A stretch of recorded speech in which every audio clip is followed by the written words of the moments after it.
Hello everyone and welcome to another casual review. Today I'm talking about Cris Tales. In Cris Tales, you play as a young, budding time mage known as Crisbell, and Crisbell is an orphan, that typical trope where she doesn't know anything about her past or her parents or anything like that, but as she grows up, she starts to develop these powers that let her manipulate time and send objects either to the past or to the future, and also to see the past and the future. As far as RPGs go, you've probably seen a story like this similar. It takes a lot of inspiration from a lot of other RPG tropes. Basically, like, her city gets attacked by the evil Time Empress, and now she needs to go on a journey with some friends in order to develop her powers. She has to go to all of these different temples in order to see the mural and further improve her time magic, to eventually face off against the Time Empress to stop her from world domination. Obviously, near the end of the game, there's a lot more twists than that, but as this being a kind of semi-newer game than I usually do casual reviews for, I'll just leave the plot right there. Now, I did mention that Crisbell has the power to see both the past and the future, and whenever you go into a major city, this is represented by these hard lines through the screen, and the left side of the screen is what the city would look like in the past, and the right side is the future, and then in the center is the present of what's current going on. This kind of makes the screen seem a little bit busy, but at least they didn't do this throughout the whole game, only when you are in a friendly major city, you know, where you gather up supplies and you get side quests and you talk to all the NPCs, but like when you're out exploring an actual dungeon, only the present time is represented. It's a cool mechanic that I haven't really seen anywhere else, because like if there are NPCs represented in the past, they look really young, or in the future, if Crisbell sees something devastated, like let's say somebody's house is all crumbled up and destroyed, you can talk to the NPC and do a side quest, and then that future will then be represented as the house being very sound and not destroyed anymore. So Crisbell has the power to do these quests and side quests in order to manipulate the future for the better. It isn't set in stone. And in terms of quests, there aren't a ton of quests. This game is a little minimalistic in that nature. I think there's only a total of 10 side quests, but if you are playing through this game and want to see the best possible ending, it is in your best interest to fulfill all of those side quests, because that does affect the outcome of the game. Once you fulfill all of the side quests and the main quest in the city, you then get to make a choice, and if you have fulfilled all of the side quests, you get to make the best possible choice. But if you somehow missed some of that side content, then you have to make a choice, like which thing you want to improve and which thing you lay down to the side and for it to get destroyed. Now, while Crisbell is not able to go into the past or the present, she is able to send one of her companions, a little talking frog with a cute little top hat named Matthias, into the past or the future in order to gather up items. So let's say you're traveling around the city exploring and you see a chest in the past, you can send your little frog companion to the past to gather up that extra item. You can also use this mechanic in order to eavesdrop to progress the story further. Like, let's say something really sad happens in the future, you can send Matthias the frog into the future to eavesdrop on a conversation to find out why that sad event happened. Now, as far as the combat goes, this is a active turn-based combat system similar to something like Paper Mario or Bug Fables,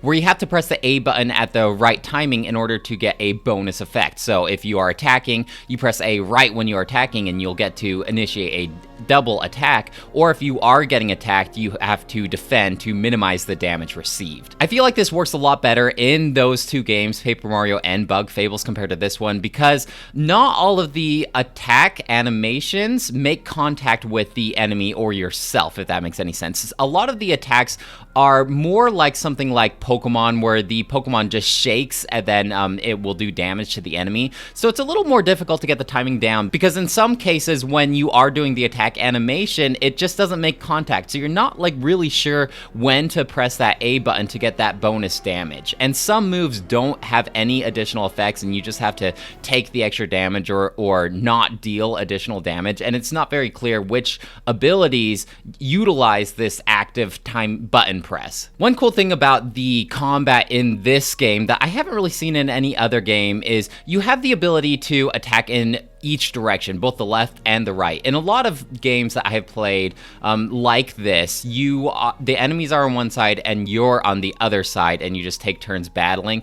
In this game, there can be enemies on each side, and so a lot of your AoE area of effect spells will only affect one side. So you kind of have to do a little bit of planning, because you can actually switch enemies to each side in order to like group them all up in order to do that special area of effect damage if you want to go that route. But I feel like the main reason they did this is in combat, Cris Tales has the ability of her time magic. So if the enemy's on the left side of the screen, she can send them into the past, and if they're on the right side, she can send them into the future.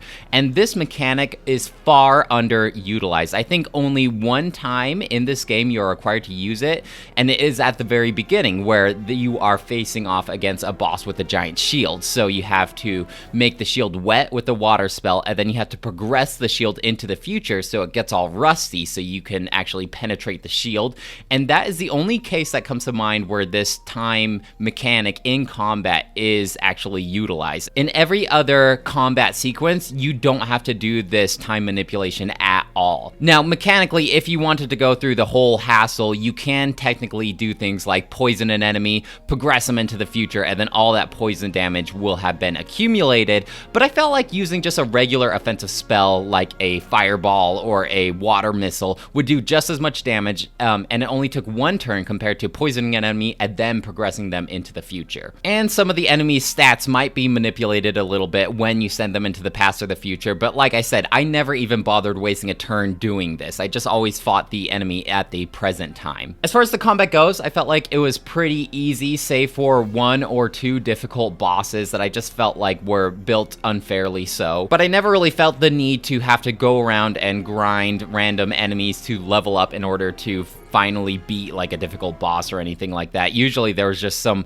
weird gimmick that I had to do in order to get past some of those more difficult bosses. As long as you have your timing correct for your attacks and your defense, I think you should be pretty fine. As far as mana goes, you definitely want to be using spells at every turn, and a lot of your characters have mage-like capabilities and unique spells. There's a lot of different magic involved here, but mana is very, very plentiful, and the spells don't cost that much mana, so oftentimes you don't really have to manage your mana resource that much. Now, as far as Cris Tales goes, I felt like she wasn't that good of a fighter. Her basic attacks didn't do that much, and she doesn't have really any offensive abilities. Most of the time I would play her like I played Titus in Final Fantasy X, where her job was basically to enhance everybody else with a speed buff so that they attack more frequently. And then she also acted as a pretty decent healer as well. But I mostly used my like a powerful mage for the powerful magic abilities, and then I had a pretty powerful basic attacker that would do some decent damage as well. So Cris Tales' job was just to buff up the other two characters. You can equip all of your additional party members with gear as well, so there's some RPG mechanics in that aspect. And then as you level up, your stats will go up, and occasionally some of your characters will unlock new abilities. Now, while you're exploring this world trying to develop Cris Tales' powers, it was a little frustrating that there was no map, but in terms of like just the whole world, it was pretty limited, and your path is pretty straightforward, so I actually didn't find myself needing a map that much. However, I did find myself really wanting a quest marker, or maybe just some more of an indication that this is like the person that you want to talk to in order to fulfill a quest. There is a quest log, but it isn't that descriptive, and you do have a hint button to talk to Matthias the little frog with a top hat in order to give you a hint on where to go for your main quest, but even he was a little more discreet, so if you weren't paying attention during the dialogue, or if you had taken a longer break and then picked up the game again, you might forget where you need to go and have to look some stuff up, especially for those side quests. I just wish there was some sort of marker to tell you like, okay, this is the guy you need to talk to in order to progress that side quest. This game loves to make you believe that you're near the end of the game, and it turns out that you have much more to go in order to finally roll the credits in this game. I think there's like 2 or 3 different fake outs where you think it's the last boss, but it turns out that it's not. And it has you going back to previous areas quite a lot in the end game. Like 3 or 4 times you're going back to the same cities over and over again, and I think this was just the developer's way in order to pad out the game length, which I felt like was unnecessary. I didn't really get an accurate time marker because the time played would count up even when my Switch was asleep, so I don't have an accurate time of how long it took me to play this game, but if I was to estimate, I'd say probably 30 hours, and I would have been fine if you cut that game length time in half. That's just my preference though, because I like to play shorter games and have a more tight experience when playing through a story. A lot of RPGs are a lot longer than this one, I know that. Where this game really stands out to me, however, is the visuals. The visuals are very nice. It has these striking colors and these sharp vectors.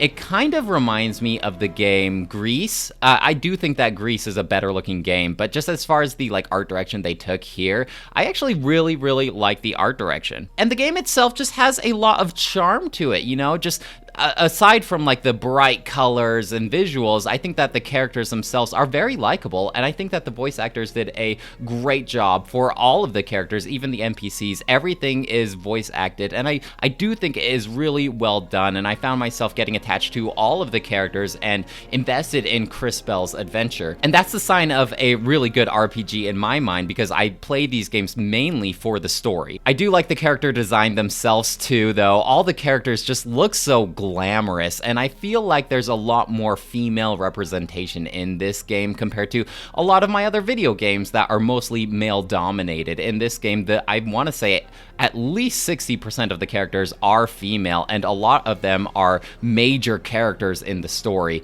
and they all just have this glamorous look to them. I don't have any other word to describe it. One thing that kind of got in the way of the characters, however, are the first 2 party members that you get by the names of Christopher and Wilhelm. They just bicker all the time, and it kind of gets in the way of the character development. They just trash talk on each other whenever possible, and it kind of diminished my opinion about these characters when they would just argue the whole time. It's a great soundtrack, a ton of piano and orchestrated tracks here.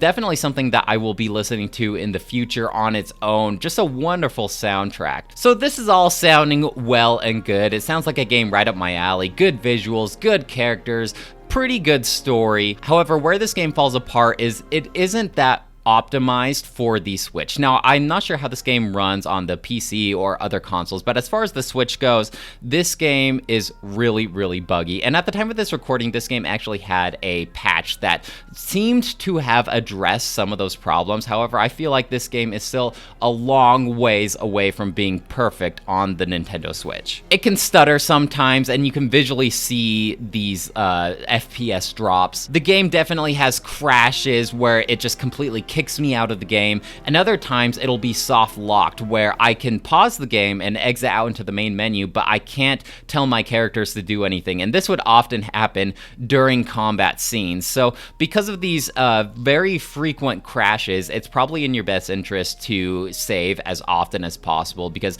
I lost some time playing this game whenever I would get a crash and it would revert me back to where I last saved. It was actually pretty frustrating. Now, I can deal with a lot of that stuff, but one thing that may be a game breaker for a lot of people are the loading screens, especially on the Switch. Every chance it got, it would send you to a loading screen. Now, there are random encounters for enemies while you are exploring dungeons, and every time you encounter an enemy, you have to sit through a 10 to 15 second loading screen. Now, the patch did say that it reduced the time of this loading screen by 30%, so I can only imagine how long it was before I played this game. It was probably 20 seconds for every battle sequence, but still 10 to 15 seconds of a loading screen before every single battle. It was very tedious, and I don't think I'm exaggerating here by saying at least a fifth of my time playing this game was watching that loading screen. And the loading screen is just this little animation of Cris Tales and Matthias riding on her head of her running animation sequence, and you're going to be seeing that a lot. I'm sure even if you're playing on the PC or the console, you will be sitting through a lot of those loading screens, and that can be a game breaker for a lot of people if you don't have much patience for that kind of stuff. Another little gripe as far as like the battle sequences, every time you get into a battle with a random encounter, it doesn't even do like an animation. Like at least even in the very first Pokemon, the screen flashes a little bit and it plays like a special little song for you before initiating combat. In this one, it just jumps you right into a loading screen, and it can take you out of the moment, especially if you are like exploring a really cool dungeon that looks really awesome and the music's cool, and then it just boom, okay, loading screen, it's time for a battle, and it's just jarring. It doesn't feel right. This is another example that I thought was actually pretty funny. It didn't annoy me, it just more entertained me. If you do have the vibration on in this game for the Switch, it just rumbles, it just vibrates to the max, like, and it's not even both controllers, it's only the left Joy-Con, but every time that it initiates a rumble, your left Joy-Con will just vibrate so loud. And if you don't play a lot of games on the Switch, that vibration, that HD rumble in the Joy-Cons can actually get pretty loud. So I'll just be laying in bed and it's all quiet and I'm just chilling out playing Cris Tales, and then I forget to turn off the vibration and my controller just goes vroom, and it seriously sounds like a motor anytime, and I'm just like, oh, I forgot to turn that off. I better turn that vibration off. But sometimes it's fun to just turn on and just feel that vibration to the max. Overall, this game should have been a slam dunk for me. I was actually really excited about this game when it was first announced, and I would watch the trailer and I would just get really hyped up because it seemed right up my alley. Unfortunately, this game just needed a little more time in the oven. I don't know, just it needs to be more optimized for the Switch, and some of the game mechanics need to be a little more thought out.